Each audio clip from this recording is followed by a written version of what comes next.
Assalamu alaikum. Peace be upon the master of martyrs and peace be upon you adores. Welcome to Shia Waves.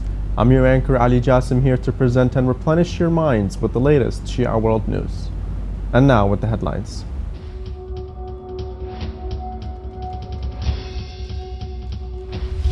Three-language newsletter released by Imam Shirazi World Foundation.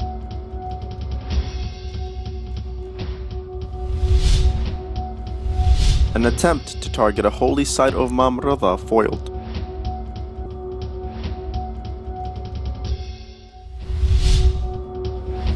ISESCO urges for protection of Sri Lanka Muslims against Buddhists' violence.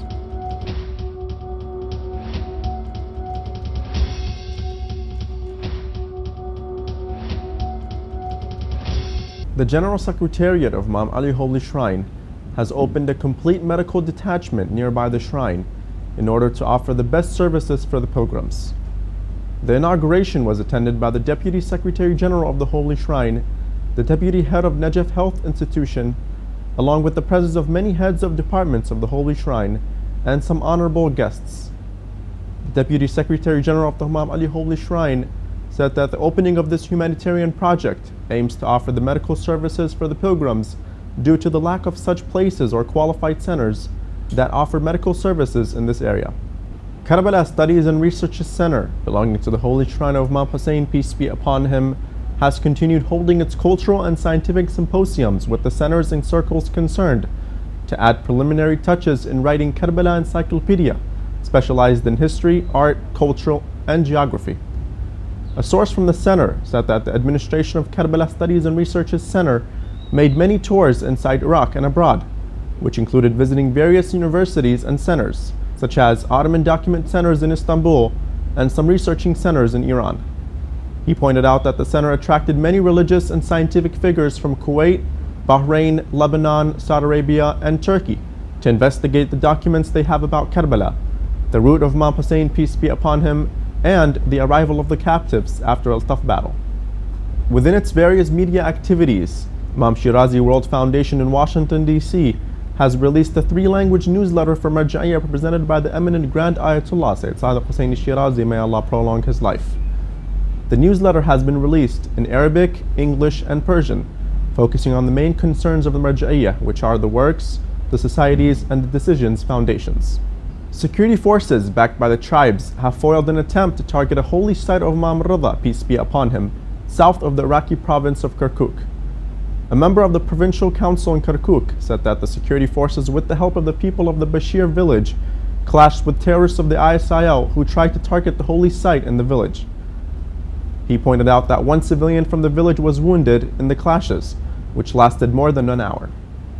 A security source in Babylon said that the local government and security leadership sent 1,500 volunteers to back the security forces in the Jurf al-Sakhar district, 45 kilometers north of Babylon, to fight the terrorists of the so-called Islamic State in Iraq and Levant, the ISIL.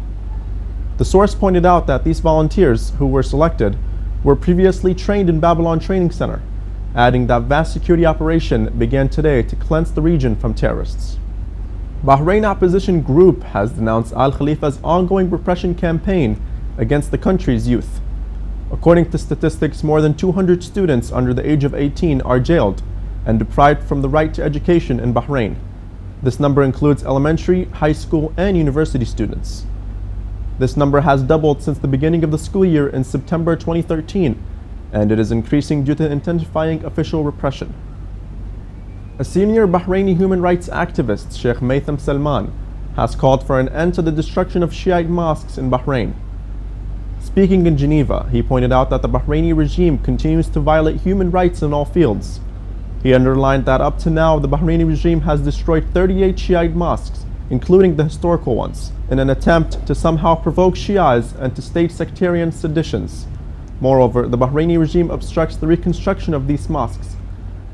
This Bahraini human rights activist underscored that Shiites in Bahrain are denied their religious, social, cultural, and educational rights, and international organizations should make every effort to end the suppression of religious freedoms by the Bahraini regime. Yemeni warplanes hit Houthi positions in the north, where the army has come under repeated attacks after the collapse of a short-lived truce. Local military officials said that the latest fighting with the Houthi fighters ended an 11-day truce reached through mediation backed by United Nations envoy. Sources added that the latest raids targeted Houthi positions in the villages of Salata, Sahab, and Beni Maimun. The Islamic Educational, Scientific, and Cultural Organization, ISESCO, has called on the United Nations and the international community to condemn attacks on Muslims in Sri Lanka by fanatical Buddhists led by monks, demanding boycott of Muslims on racist grounds. ISESCO, in a statement released today, faulted as a terrorist act the attacks against Muslims and their property in Sri Lanka, stressing that an immediate move and firm stances from the Sri Lankan government and the international community are needed to protect Muslims in Sri Lanka and punish the perpetrators of such criminal acts, ISESCO website reported. Further, ISESCO called on the OIC to immediately intervene and urge the Sri Lankan authorities to end these crimes and prevent further attacks, protect Muslim communities, and preserve their interests as fellow citizens.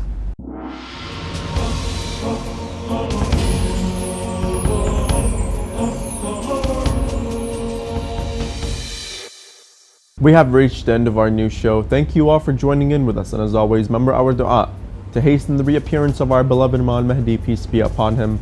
Wassalamu alaikum wa rahmatullahi wa barakatuh.